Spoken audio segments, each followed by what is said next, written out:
Olá, tudo bem? Esse é o primeiro episódio de Explica Professor, o podcast da ADUFERJ, a Associação dos Docentes da UFRJ.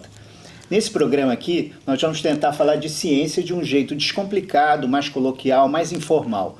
Eu sou Alexandre Medeiros e apresento esse programa com a minha colega Irani Tereza. Nós somos jornalistas. Vamos tentar, né, Irani, falar de ciência de um jeito descomplicado? Bora tentar com a ajuda dos professores, né? Aqui a universidade tem um volume de pesquisas muito grande. Como as universidades públicas do Brasil todo, né? 90% da produção de ciência, produção científica é feita pelas universidades, apesar dos pesares, né? Então, a gente vai tentar mostrar um pouquinho disso de uma forma que dê para todo mundo entender. E nesse primeiro episódio a gente vai falar dos microplásticos, que são aqueles pedacinhos de plástico de até 5 milímetros, pequenininhos, mas que causam um enorme problema ambiental, afetam a saúde humana, afetam a flora e a fauna e a nossa saúde também, né? Então, e para falar sobre isso, a gente tem aqui dois pesquisadores do Instituto de Macromoléculas da UFRJ, o IMA, que desenvolve vários estudos nesse tema, a professora Maria Inês Tavares, que é diretora do IMA, e o professor Paulo Rangel. Obrigado. Obrigada pela presença de vocês aqui. Professora, a senhora participou de um estudo recente da Academia Brasileira de Ciências, que foi publicado no ano passado, e que mostrou assim, que os microplásticos são o maior problema hoje na costa brasileira, né, nas praias. Aqui nas areias estão infestadas de microplástico. Aonde que vocês estão fazendo esse estudo? Como é esse estudo? Isso é um exemplo do que acontece em todas as praias do Brasil? Olá, muito obrigada pelo convite, é um grande prazer estar aqui e vamos tentar, explicar um pouco da ciência descomplicada.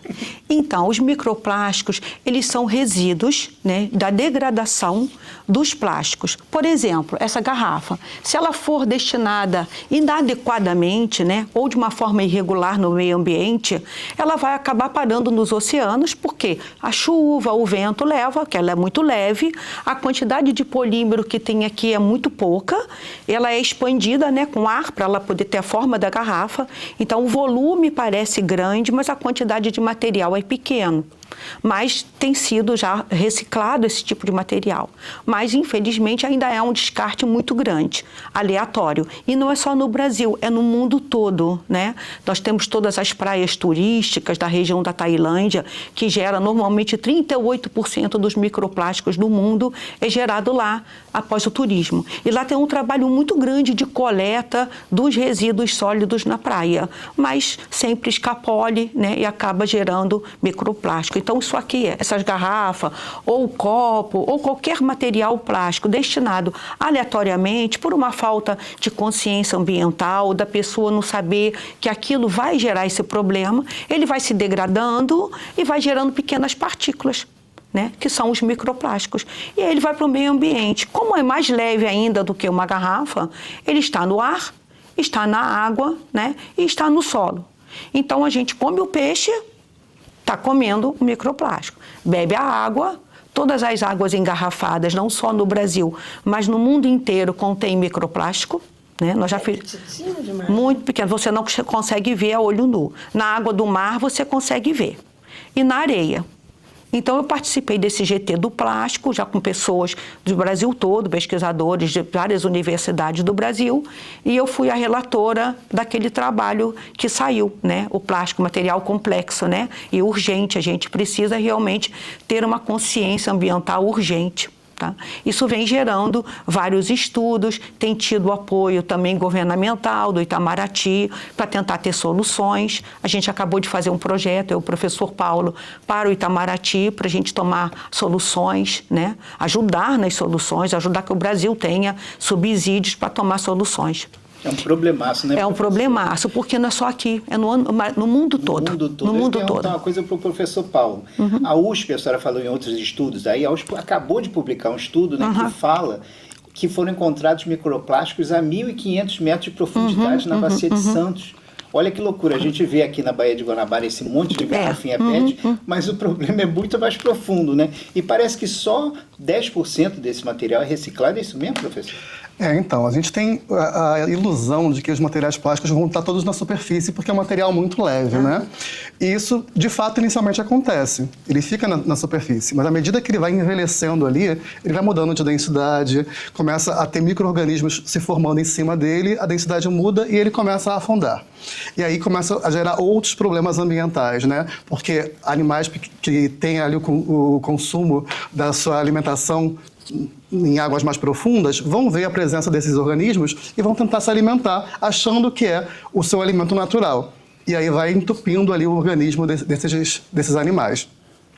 Além disso, quando a gente pensa nessa questão da poluição plástica, a gente tem o problema de aonde exatamente ela está acontecendo. Então, águas profundas, águas médias e na superfície, todos esses lugares, todas essas partes do mar vão estar acontecendo. E em cada parte dela vai gerar um dano diferente, né? Se estiver na superfície, vai impedir, por exemplo, que a luz do sol chegue ali, naquele lugar. Então, os plânctons não vão receber luz solar, as algas também não vão receber luz solar, e isso gera problemas ambientais. Quando a gente pensa em relação à reciclagem, a gente já teve até uma mudança em relação à quantidade do que seria de poluição jogada no mar em termos de material plástico, né? Se falava antigamente em torno de 14 milhões de toneladas, hoje esse valor já foi revisado, ele é menor do que a gente imaginava, ele está ali entre 500 mil a 1 milhão de toneladas, o que ainda é muito grande. E pensando em minimizar esse tipo de coisa, a gente precisa pensar antes de chegar nesse lugar, né? Porque o plástico ele não é gerado no mar e não é criado no mar. Ele vem da terra. Então a gente precisa fazer com que ele não chegue ao mar. E para evitar que ele chegue ao mar, a gente precisa dar a destinação correta, como a professora Marinês falou. É por isso, então, que vocês estão fazendo esses estudos nas areias das praias. Sim. E pelo estudo, professora Marinês, o que a gente viu aqui, o estudo que vocês publicaram, é do isopor de quentinha, Isso. Né? De embalagem. Isso mesmo. Que vem a maior quantidade de microplástico. Vocês têm alguma noção desse volume? Como é que vocês chegaram a essa conclusão? Aonde vocês coletaram essas amostras? Então, essa é uma tese de doutorado da Marina. Ela fez no mestrado uma parte inicial. Professora e a gente... Marina? Marina, aluna de doutorado, Marina Sacramento. Né? Então, ela fez o início desse trabalho no mestrado e evoluímos para o doutorado. A gente escolheu a Praia da Urca por ser uma praia pequena, também por ser turística, né? Então a gente recebe um número grande de turismos. Eu não sou criticando ninguém como turista, né? Mas o turista também deixa muito resíduo. É um problema que a gente precisa também ter uma coisa mais eco do turismo, mais eco mesmo, né? E a Praia da Urca existe uma pessoa, né? Um quiosque que vende comida. E vende na quentinha, não é? Tem muita praia agora. Isso, então, né? as pessoas compram, não é? E depois aquilo deixa na praia. Infelizmente, nós já achamos o osso do frango enterrado e a quentinha enterrada. Não sei se a pessoa achou que isso ia ajudar, né, a degradar alguma coisa, eu não sei qual foi o pensamento, mas isso já achamos. Então, essa quentinha que fica ali, o que acontece? Cachorro passa, quebra, as pessoas passam, pisam, criança correndo, não é? Vem o movimento das marés, então aquilo se degrada, vai formando um microplástico. Mas ele não veio originalmente do mar, aquele especificamente é ali. Nos chamou muita atenção, foi no feriadão do ano passado, em abril, como também teve este ano, a quantidade imensa de microplástico de poliestireno expandido, que é o isopor, que foi encontrado. Em todas as sessões, né, foram encontrados 30 e poucos pedaços, 40 e poucos pedaços. Trouxemos mais de 400 pedaços de microplásticos.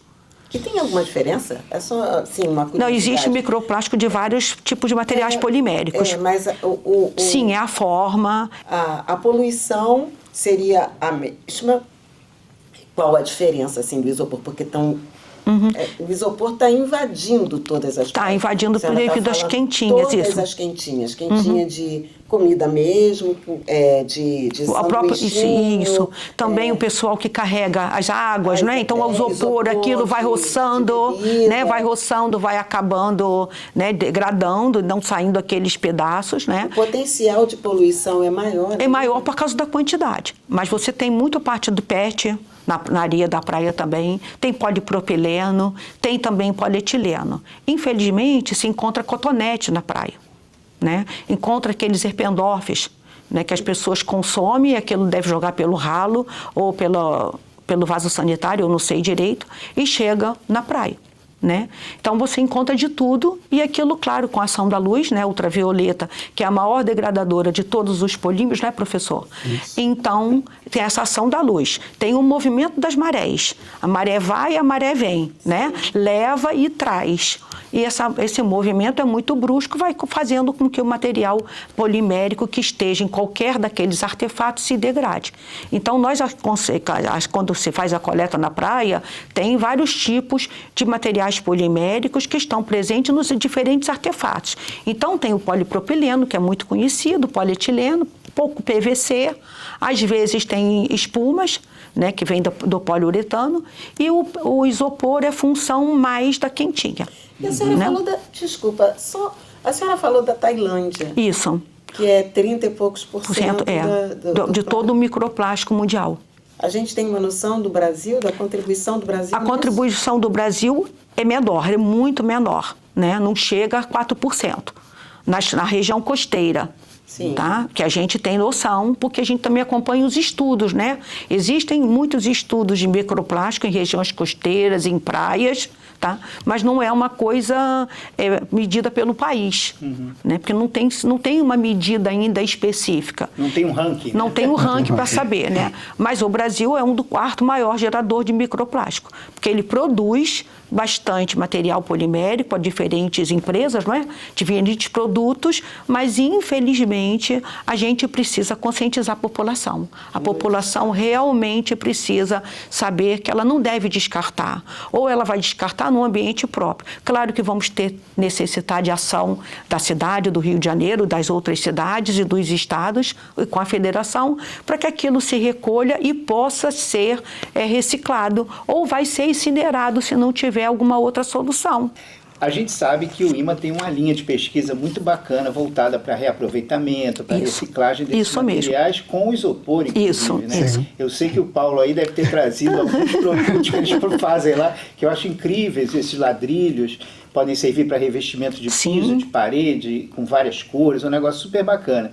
E eu sei também que o IMA está montando aí um laboratório novo, que isso é uma coisa inédita que eu queria que vocês contassem também, para trabalhar com o microplástico, né? Isso então, mesmo. Eu queria que primeiro, pergunta dupla, tá? Primeiro o Paulo fala desse trabalho dele muito legal e depois, Maria Inês, você fala do laboratório. Sim, com certeza, com certeza. Eu só vou aproveitar antes, Alexandre, de responder um pouco mais da pergunta da Irani sobre a potencialidade de poluição do isopor, né? Por que ele aparece tanto mais nas praias do que os outros materiais, além da sua presença que parece literalmente estar em todo lugar? O isopor, ele é um material muito frágil. Então ele quebra com muita facilidade. E ao mesmo tempo é um material muito leve. Só 2% daquele material ali é polímero, é poliestireno. O restante é ar. 98% é ar. Então ele é muito fácil de ser carreado por qualquer tipo de movimento de ar, por água, por movimento de pessoas circulando, de animais. Então ele é facilmente quebrado e está circulando aí no ambiente com muita facilidade por conta da sua leveza. A massa dele em relação à sua densidade é muito pequena. Só 2% daquilo ali é, de fato, material polimérico.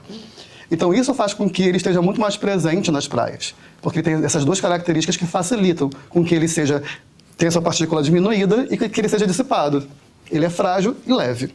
Então, as duas principais características que fazem com que ele seja muito utilizado também são os seus principais defeitos. Sim. E aí a gente tem feito um trabalho, né, de fazer a redensificação desse material. E aí a gente percebeu que teria a possibilidade de fazer usos como revestimentos. A gente tem aqui alguns exemplos, né, com diversas cores. A gente fez testes com diversas cores para poder fazer uma análise de possibilidades. Esse é lindo, né? Laranja, temos preto, temos branco, temos de todas as cores. Ele é tudo o resíduo que vocês... Isso aqui é tudo bandejas e materiais de poliestireno como essas daqui.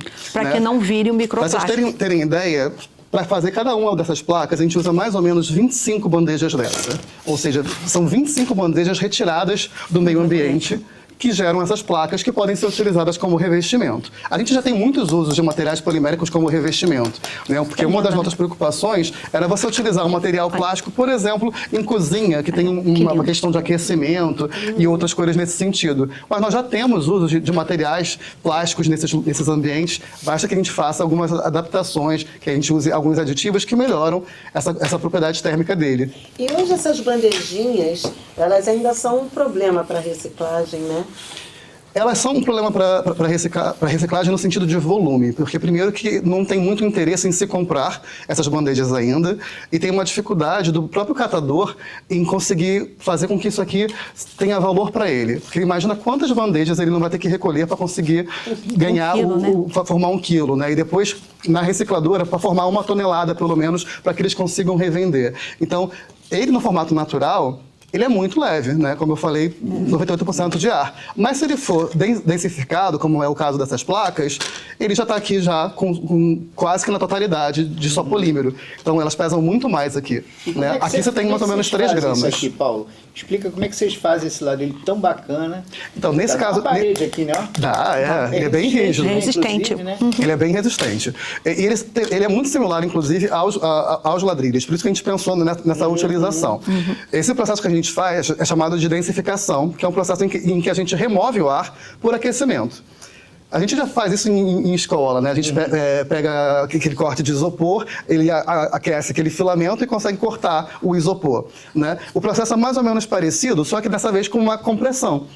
Então, você está fazendo uma força para poder comprimir esse material à medida que vai aquecendo ele. Então, o ar todo sai e fica ali só um material polimérico, somente o poliestireno. E aí a gente consegue formar essas placas. Como que a gente faz para que ela tenha essa característica de pedra natural, por exemplo? A gente tem misturas aqui de cores diferentes de bandejas. Porque a gente tem bandeja, por exemplo, de ovo, que pode ser azul, laranja. A gente tem aqui alguns exemplos. Bandejas de carne, que são escuras na grande maioria. Exatamente para a gente não ver essa migração, né, do sangue para a bandeja. Então elas costumam ser mais escuras. Então dá para poder a gente brincar com essas cores e formar esses ladrilhos aí que são únicos, né? Não tem como um ser igual ao outro. Quando você mistura 2 cargas diferentes, né, 2 cores diferentes. Vocês estão fazendo isso nesse laboratório? A gente está fazendo isso, ainda não é nesse laboratório em específico, né? A gente tem uma planta piloto disso no meu laboratório. E agora a gente está formando esse laboratório específico para microplásticos e reciclagem, que é coordenado por mim e pela professora Marinês. Professora Marinês, eu sei que da sala da senhora, a senhora viu o laboratório. Isso já mesmo. Fui lá, já vi a senhora quase chorando, apontando lá as estacas. Então, conta para mim que pé que está esse laboratório, o que ele vai ter, que tipo de equipamento, quando que a gente pode ir lá ver a inauguração. Não, a inauguração vai ser em breve. A gente está contando de ser em julho, né? Porque precisa fazer algumas coisas, está no entorno, né? Para ter acesso. Ainda mais eu, imagina, pequenininho, e colocar um pé, uma coisa alta para subir, né? Então, a gente precisa fazer uma rampa, né? Estamos fazendo o acesso. Então, esse laboratório, ele vai contar a história do plástico ao microplástico e as aplicações. Tá? Então, o nome do laboratório é Microplástico, do plástico ao microplástico e suas aplicações. Esse meu laboratório surgiu que depois que nós fizemos o Acordo Global participamos do Acordo Global dos Plásticos, né, desse GT da Academia Brasileira de Ciências, eu criei um núcleo no IMA de altos estudos em microplásticos, onde eu, o professor Paulo, o professor Fernando e o diplomata que trabalha com a gente lá de Brasília, né, o diplomata Francisco Nelson, ele vai também participar. E nós então criamos esse laboratório de microplástico, esse núcleo de altos estudos em microplástico, que nos deu a ideia de trazer esse laboratório de microplástico. E aí eu idealizei ele num container. Mas eu não vou dar mais spoiler, porque ele vai ter toda uma contextualização com reciclagem, com resíduos, com reaproveitamento, com reuso, né? E vai ter todos os materiais para a gente caracterizar os microplásticos que tiramos, no caso do meio ambiente, da região costeira, né? Que esse é o maior trabalho que a gente faz. Agora estamos iniciando também um trabalho na área de microplástico de recolhimento da Baía de Guanabara, e nós temos o apoio do pessoal lá da UF, né, que também faz essa parte, mas eles são pescadores, eles têm a parte de ecólogos, né? Então tem uma parte diferente, então eles têm uma visão e junta com a nossa visão e nós estamos fazendo um trabalho único. Então, agora vamos falar de spoiler. Não, sim. Olha só. Não posso falar mais do spoiler porque o laboratório... Não, mas assim, mas o laboratório vai ter uma função experimental, mas também uma função pedagógica grande, porque nós vamos fazer um painel explicando toda a história, né, do nosso núcleo de altos estudos em microplástico e a função do laboratório. Então nós vamos mostrar como é que se desenvolve microplástico, vai ter painéis, vai ter banners e vai ter os microplásticos para os alunos verem, com microscópio, com tudo que eles possam enxergar bem. E vai ter a parte da pesquisa, onde a Marina vai trabalhar, e o Michael, que é esse meu aluno que trabalha na Baía de Guanabara, ele também está retirando os microplásticos, né? E, infelizmente, na praia, a gente encontra muito filamento, que são as fibras de tecido, né? Não só de tecido de poliéster, a maior parte é de algodão, por causa do jeans. E aí eu queria fazer um apelo, não usem jeans rasgado. O jeans rasgado já libera microplástico na hora que você pensou de comprar. Isso era uma moda que, infelizmente, deveria acabar. Sério, é sério sim, porque você vestiu o microplástico, você vestiu a calça, já gerou um monte de microplástico. E aí ele está no ar, e depois ele cai no mar. Porque vai chover, a chuva leva. Mas, professora, então, vocês também estão pesquisando lá no IMA plástico biodegradável. Sim, a nossa proposta de fazer embalagens, porque a parte de alimentos, vocês estão vendo que a parte de alimentos é que gera muito microplástico, né? Sem contar a parte têxtil, né? Têxtil gera muito. E também, só vou completar, as redes de pesca. Os pescadores pescam, conforme a rede vai ficando, vai rasgando, até por causa do dente, né? Das guerras e da parte dos tipos de peixe que são colhidos, eles vão tentando costurar com a própria linha de nylon. Só que chega um momento que eles não conseguem mais e eles abandonam no mar. A gente faz o biodegradável para a embalagem alimentícia, em vez de estar usando ou o isopor ou outro, e aquela que cobre a carne ser de polímero biodegradável. Que é com o quê? Agora, hoje em dia, é feita com polietileno, que é um polímero barato, um polímero leve. A quantidade que se usa, eu estava até comentando, né? 5 quilos de carne, você só tem 16 gramas do polímero que envolve aquela carne. E esse envolvimento, né, essa parte que recobre os alimentos, é importante por causa da segurança alimentar, para não desenvolver micro-organismos, para demorar o apodrecimento e você ter tempo de prateleira maior, porque o desperdício alimentar é muito grande. Então, essa embalagem, até para os queijos, com o polietileno, dá essa segurança alimentar para diminuir o risco. Como ele é um material que tem uma barreira, não deixa passar nem oxigênio, nem vapor d'água, então não há crescimento de micro-organismos, leva um tempo maior.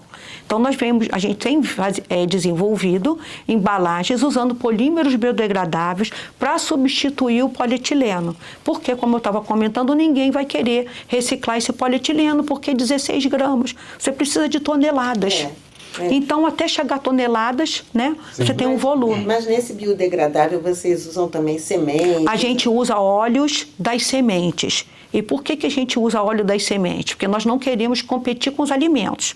A gente quer que os alimentos sejam plantados e as pessoas consumam seus alimentos. O que a gente quer é fazer embalagens protetivas para as frutas, para linguiças, para queijos. A gente vai depois chegar na carne.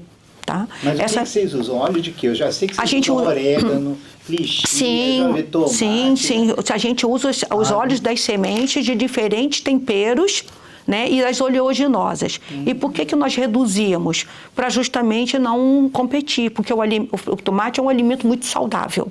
É um alimento muito importante para as pessoas, porque tem um benefício que ajuda a postergar o câncer de próstata e do colo do útero. Né? Ajuda a postergar. Então, eu como muito tomate. É muito bom para todo mundo comer e é saudável, muito saudável, porque ele tem o licopeno, que é um antioxidante muito importante. Então, a gente já extraiu, né, nossa aluna, que ela é nutricionista, extraímos para utilizar. Mas a quantidade que se tem é pouca e também não precisamos de muito para colocar nas embalagens, porque ele é um material antioxidante. Então, o que a gente faz? Extrai os óleos, encapsula esses óleos em também polímeros biodegradáveis e adicionamos no material que já é biodegradável para fazer essas embalagens de revestimento. Faz aqueles filmes. Faz os filmes, isso. Professora, como é que surgiu a ideia, desde quando vocês estão estudando essa produção de plástico biodegradável? E como é que vocês tiveram essa ideia de utilizar óleo de semente, de tempero? Como foi? Então, eu sempre trabalhei com polímeros biodegradáveis. Então, desde 2000, as minhas pesquisas são voltadas para essa área que eu sempre trabalhei com a parte ambiental. Então, com isso, a gente já vem desenvolvendo desde o ano 2000 filmes, né, de alimentos, para recobrir alimentos. Primeiro começamos com frutas, a gente pode aspergir, né, pode encapsular a fruta toda, né, ou pode mergulhar num banho que tenha o material polimérico já com ação antioxidante. E aí, quando o estudo maior dos alimentos funcionais, a gente passou a utilizar os antioxidantes que tem nos alimentos funcionais, porque são bons para a nossa saúde, então, por que não nas embalagens para proteger os nossos alimentos? Então, nós começamos a ver, sabendo que o material plástico não deixa passar nem a umidade, nem o oxigênio, que vai ajudar na degradação rápida, né, e no apodrecimento desses alimentos. Alinhado a isso, temos ação antioxidante, né, nano-encapsulada. Porque o grande insight foi esse, foi perceber que tanto nos alimentos quanto em óleos e outros materiais biodegradáveis, tinham essa função antioxidante que muitas das vezes a indústria utilizava um material sintético para poder utilizar. E aí, então, observando essas características desses materiais, aí teve-se a ideia de aplicar esses óleos das sementes, esse material antioxidante, também numa embalagem biodegradável. Agora, quando que vai ter produção? Vai ter alguma produção comercial? Então, a gente depositou as duas patentes. Uma do produto, que é o filme, né? E a outra do processo que a Mariana desenvolveu no doutorado. Essa minha aluna de doutorado, que agora é pós-doc, ela desenvolveu tanto a embalagem, que nós recobrimos queijos, recobrimos linguiças, morangos, quanto também um outro processo, o processo. Então, nós temos os dois pedidos de patente. Processo e produto. Para daqui a pouco, então. Assim, a gente espera que a produção... Se alguma empresa se interessar logo, né? Já tivemos alguns contatos com algumas empresas, mas para desenvolver no material deles. Só que, como a gente já conversou um pouquinho, né, o pagamento é mais complicado, né? Então, precisa realmente que a indústria precise daquilo para que ela possa... Né? E um custo, e é um né? custo barato, não é um custo alto, né? Pelo menos, né? A gente já está acostumado com projetos, né? Porque a gente consegue projetos das agências de fomento e processos também de empresas, né? Projetos de empresa que dão um suporte para que a gente possa, então, né, desenvolver os materiais, as pesquisas. Então, a gente tem projetos na FINEP, projetos no CNPq, na FAPERJ, que nos dão verba, auxílio para esse desenvolvimento. O que é interessante nisso, né, que link com esse nosso assunto de microplástico, é o fato de que, como esses materiais eles são biodegradáveis, eles vão se degradar muito mais rápido do que o material convencional. E como os aditivos que nós estamos colocando também são biodegradáveis, eles também vão ser. Porque não adianta o material ser biodegradável e o aditivo não ser. Porque aí o aditivo vai estar sendo liberado no ambiente e contaminando. Então, nesse caso, a gente tem os dois materiais sendo biodegradáveis. Tanto a matriz, né, o material plástico, quanto o aditivo que a gente está colocando ali. Então, eles vão degradar no meio ambiente sem causar mal algum. Então, se tudo correr bem, essas duas patentes BioFRJ aí vão se tornar linhas de produção para a nossa indústria. Assim a gente espera. Assim esperamos. Esperamos. Agora, em breve, né? Tem diferença entre o óleo do orégano e o óleo da lixia? Sim, tem. Porque assim, a Qual gente escolheu... a gente escolheu... Isso depende para que a gente vai revestir. Porque a gente já trabalhou com várias frutas, revestimos manga, revestimos a goiaba. O tomate é o mais difícil porque ele é muito liso, então a gente mudou o processo de revestir, né? Não dá para aspergir, então ele é mergulhado e deixamos um determinado tempo para que aquilo entranhe um pouco na sua estrutura, para que ele possa ter esse revestimento, então, e ter uma proteção, né? Uma proteção da parte externa, né? Essa que é a grande questão. E usamos os temperos, como eu falei, e as sementes, porque nós não queremos competir com os alimentos. A gente sabe que tem uma fome muito grande no mundo, né? E também tem um desperdício alimentar muito grande. Então, nós não queremos competir com o alimento. Então, a gente faz usando semente, porque normalmente as sementes são descartadas e tem muito antioxidante nas sementes. Quer ver uma semente que nós começamos a trabalhar agora, maravilhosa? É a semente do tamarino. Antioxidante. Tamarino tem características laxantes, que tem até geleia de tamarino, para ajudar as pessoas que têm mais dificuldade, né, nesse processo intestinal, mas tem uma ação antioxidante ótima. Olha. Excelente. Também achamos uma ação antioxidante enorme no repolho, que eu já venho querendo trabalhar com repolho roxo há muito tempo para investir no tratamento do câncer, usando essas ações antioxidantes. E assim é instantâneo. É maravilhoso de você ver a ação que ele vai ter no corpo humano e em a gente podendo fazer no tratamento junto. Mas a gente comendo, já estamos aproveitando, né? Então, assim, botem repolho roxo, cebola roxa na alimentação de vocês. Como a professora diz, não competir com os alimentos, só para deixar isso explicado, né? É que se a gente pensar numa produção em larga escala, se a gente usa, por exemplo, amido, se for usar amido de milho, eu vou ter que tirar o amido da alimentação e deslocar ele para a produção de uma embalagem. Né? E é muito mais interessante que a população esteja alimentada do que a gente proteja algum material com a embalagem. Então é nesse sentido que a gente está falando em relação à competição com outros materiais. Isso, né? A gente falou muito de orégano, né? Sim, tem orégano. Gosta de fazer uma hortinha lá sim, Lima, isso, a gente já fez isso. Tem. Lá. A senhora está plantando lá a gente vai voltar a plantar não só o orégano, mas o alecrim e também a pimenta. E a gente alimenta o solo com esse material nanoencapsulado. A gente, além de botar nas embalagens, nós podemos usar ele como nutracêutico, que vai alimentar o solo e não vai destruir o solo. E vai estar dando uma ação antioxidante para proteger a planta. Então, em 15 dias, ele nasce e fica mais frondoso, fica com as folhas lindas e você já pode consumir. Então, está usando no lugar de um agrotóxico. Não posso dizer que vai substituir uma plantação imensa, né? Mas a nossa plantação substitui, fica bom o solo do mesmo jeito que começa, do jeito que termina. Então, a gente não degrada o solo, né? Muito bom. Agora, me diga uma coisa. Eu não posso falar muito porque isso está em processo de patente. Eu sei, mas já está depositado no INPI. Esses filmes eu vi lá, por exemplo, um filme normal. Se você jogar no ambiente, ele deve demorar anos, né? Não vai demorar anos, mas vai se degradar e gerar microplástico. E esse que você faz biodegradável? Ele, até para ser uma característica biodegradável, ele tem que se degradar totalmente, ou pelo menos 90% da sua massa, em até 6 meses. Olha. Todo material que existe polímero, né, que a gente fala de base polimérica, que são o polietileno, polipropileno, o próprio isopor, que é o poliestireno, eles vão gerar microplástico, inclusive os biodegradáveis. Só que o biodegradável, ele é biodegradável. Então, os alimentos, os microplásticos se alimentam dele. Agora, eu fico pensando assim, essas pesquisas todas que vocês estão fazendo, super interessante. Tudo isso vai ter nesse laboratório também? Sim, vai ter nesse laboratório. Né? As embalagens não, mas elas vão ser faladas lá. É porque nós não podemos agora explicar muito das embalagens. A gente só pode mostrar, por causa nós fizemos 2 patentes. Mas, Irani, desde quando que vocês estão tentando essa patente? Desde 2023. Uma foi depositada no final de 2025 e a outra agora em abril de 26. Sei. E a gente fica pensando, as universidades, elas sofrem muito com cortes.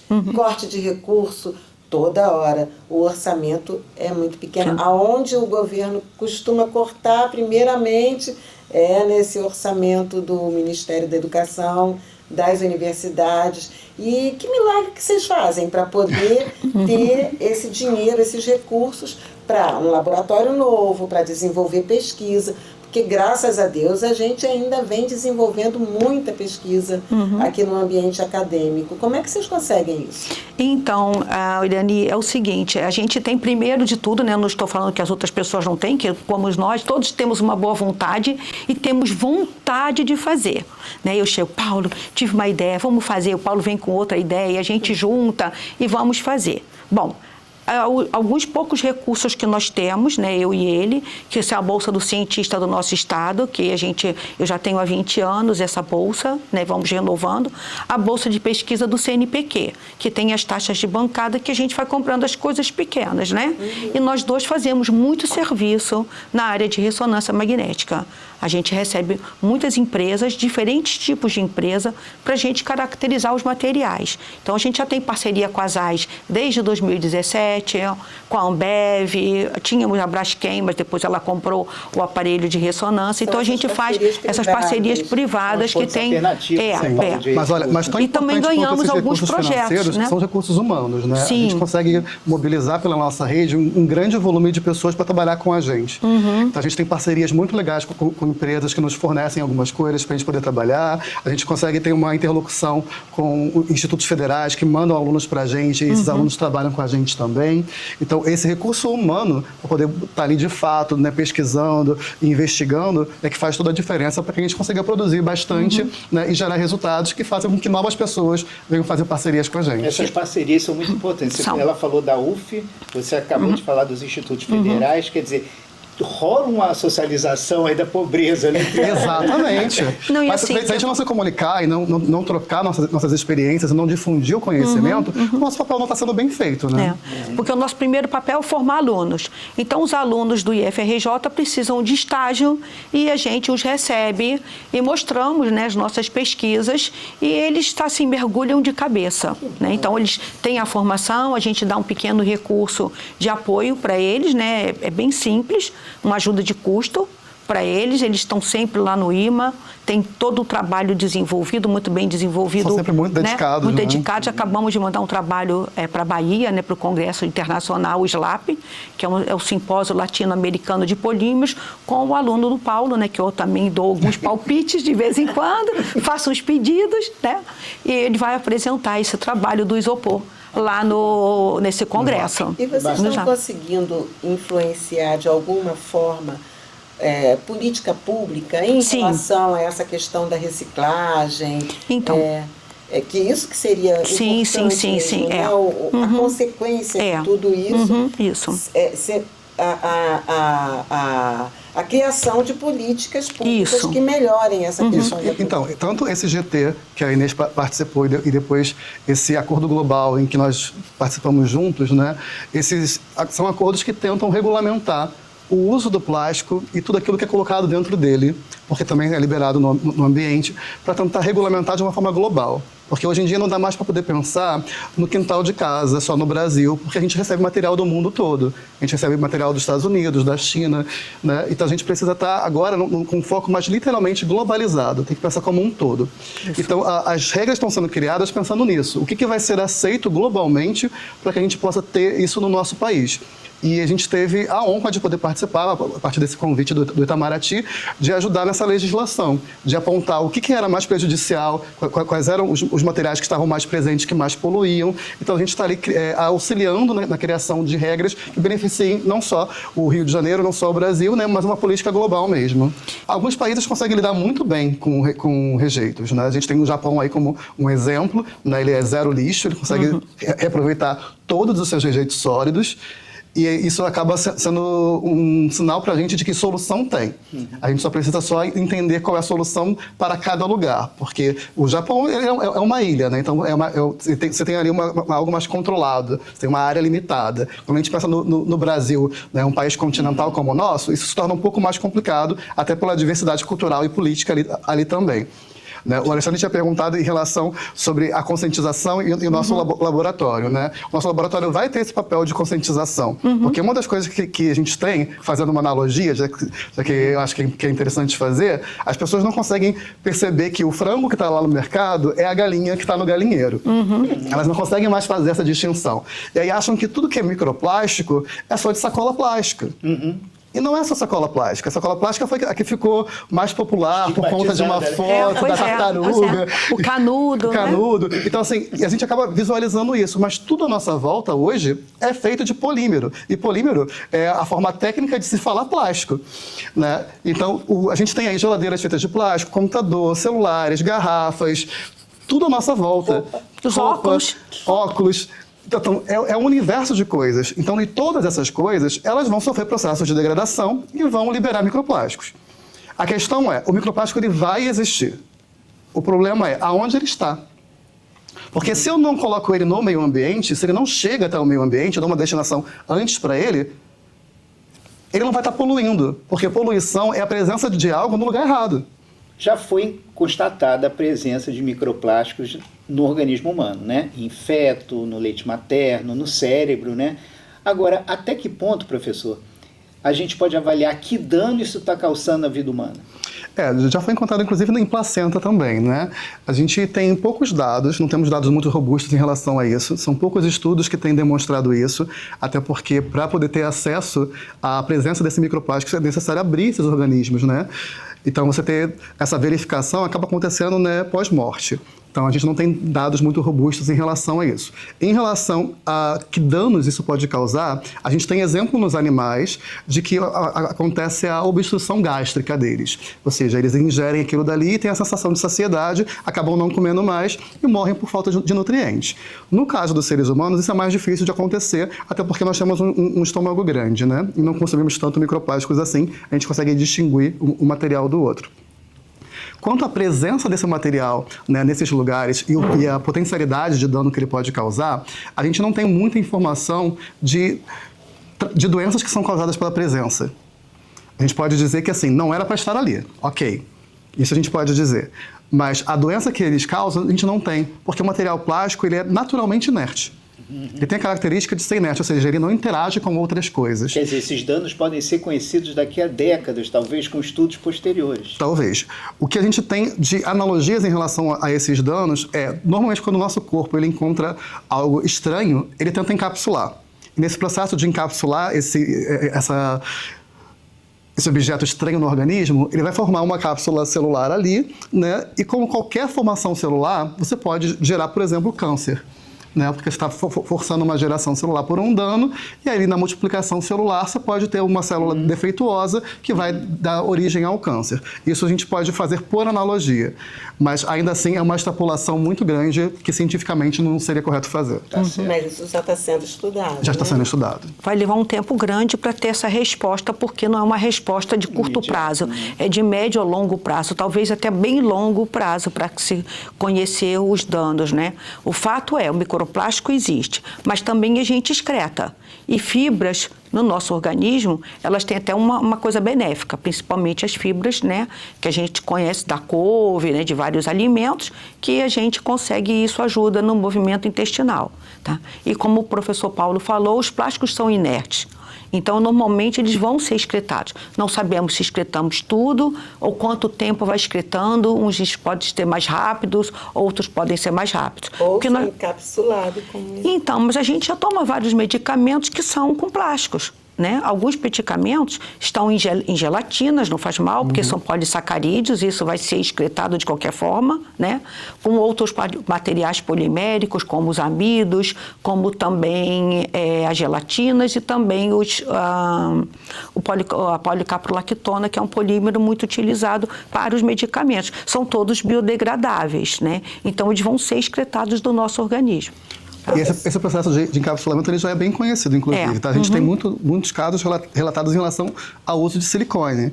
Né? Quando faz-se uso de próteses de silicone, um dos motivos de retirada do silicone para poder fazer o reparo é esse processo do próprio corpo fazer um processo meio que de rejeição e encapsular o silicone. Isso não é bem visto, né? Porque isso pode gerar problemas na saúde de quem fez essa substituição do silicone ali, né? Seja o homem ou a mulher. E aí, com esse encapsulamento desse silicone ali, vai gerar problemas de saúde. Então, fazendo por analogia essa comparação, se a gente tiver uma quantidade grande de microplástico naquele organismo e ele for encapsulado, a gente pode ter ali alguns problemas de saúde. Esse papo está ótimo, mas a gente está encaminhando aqui para o final do programa. Eu queria falar de um tema que eu sei que é muito importante para a professora Marina e para você também, né, Paulo? Que é educação ambiental. Isso. Eu sei que vocês há alguns anos fazem um trabalho muito bacana com escolas, vocês vão às escolas, falam de poluição ambiental, falam de microplástico, falam de reciclagem. E eu queria que vocês, até para aproveitar e vocês também se despedirem e fazerem suas saudações finais nessa última fala, que vocês falassem assim, olhando para os olhos dessas crianças, desses adolescentes, dessas gerações novas, há esperança? sim, com certeza, isso eu não tenho dúvida, né? Estamos agora trabalhando com os alunos do IFRJ. Nós vamos às escolas públicas e privadas e recebemos a escola no IMA. E o nosso laboratório de microplástico vai ter essa vertente para receber as escolas e eles acompanharem e ter essa educação ambiental, vendo também e tocando, né? Não só as nossas palestras.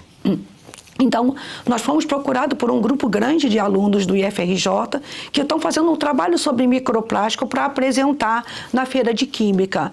Nossa, mas eles são tão ambientalistas. O rapaz que está organizando o grupo, que é o Richard, ele tem uma consciência ambiental muito grande. Ele está animadíssimo. E as crianças... Quando nós fomos, não foi lá em Rio Bonito, na escola lá, em uma escola municipal, olha, tinha que ver as criancinhas, assim, do nível médio, nível fundamental. Conhecem tudo, sabem tudo, ensinam para os pais. O mais difícil, Alexandre, infelizmente eu vou ter que dizer que são as pessoas mais idosas, porque eles não viveram isso. Eles não tiveram esse tipo de conhecimento, esse tipo de educação, quer seja na escola ou quer seja em casa. Claro que em casa a gente aprendeu, né, que não deve cair alguma coisa no chão, então pega, joga fora, bota no lixo. Só que é diferente de uma conscientização ambiental. Então as pessoas de mais idade são as mais difíceis de você tentar fazer uma educação ambiental. Mas as crianças e os jovens temos esperança e eles é que são o futuro. Eu já conversei com eles e converso também com os meus alunos na minha aula e eu digo para eles, olha, os seus filhos, os seus netos e os seus bisnetos podem não ter um mundo que você gostaria, um mundo ideal. Qual é o mundo que você quer deixar? Essa pergunta que eu vou deixar para me despedir. Qual é o mundo que você quer viver e que você quer deixar? É um mundo com uma praia limpa, que você chega lá, toma sua água de coco, conversa, se diverte? Ou é um mundo como estamos hoje, envolto em lixo? E hoje a gente tem uma geração que tem muito mais acesso à informação, né? Com esse avanço tecnológico, agora as redes sociais, cada vez mais influenciadores falando sobre ciência, a gente tem a informação sendo melhor difundida. E é muito diferente de você ter a educação de não jogar algo fora e você ter a educação ambiental. A educação de não jogar algo fora é o seu pai te ensinou que aquilo não era certo. A educação ambiental é te explicar por que aquilo não é certo e que malefícios aquilo pode trazer. Então as crianças hoje, quando elas entendem que quando elas jogam algo fora, elas podem estar prejudicando um animal, elas podem estar prejudicando a natureza e que elas estão deixando o mundo pior só por causa daquele ato ali, ela passa a se conscientizar de fato e aí ela entende o motivo de não jogar fora. Não é mais simplesmente o respeito, é o entendimento do mal que aquilo faz. E aí é essa consciência que muda os hábitos das crianças. E aí isso acaba se mantendo nas gerações porque o exemplo é o que fala mais alto. Então, se essa criança, ela vê uma outra criança jogando lixo no lixo, ela vê uma criança usando algo mais adequado, ela vai também se autocorrigindo. E é isso que a gente acaba visualizando cada vez mais, e a gente imagina de que as gerações futuras elas vão ser muito melhores do que as nossas. Isso é democratizar a ciência, né? Democratizar a consciência ambiental. Exatamente. A pesquisa científica na prática. Na prática. Né? E é isso que a gente está tentando aqui com esse podcast, tentar levar essas informações para todo mundo de uma forma mais palatável. E por isso que a gente quer agradecer muito a vocês, a participação, professora Maria Inês, professor Paulo, e por essa aula de meio ambiente, uma aula de microplástico. Nós que agradecemos a oportunidade de poder falar com vocês. Eu sou muito feliz de estar aqui. Foi uma oportunidade incrível para a gente poder trazer um pouquinho do nosso trabalho, do que a gente pode fazer. A gente está aqui para ajudar sempre. Muito bom mesmo, descomplicando tudo, 2 cientistas, 2 professores ajudando a gente a entender isso aí. Muito bom. Até o próximo episódio de Explica, Professor. Até breve.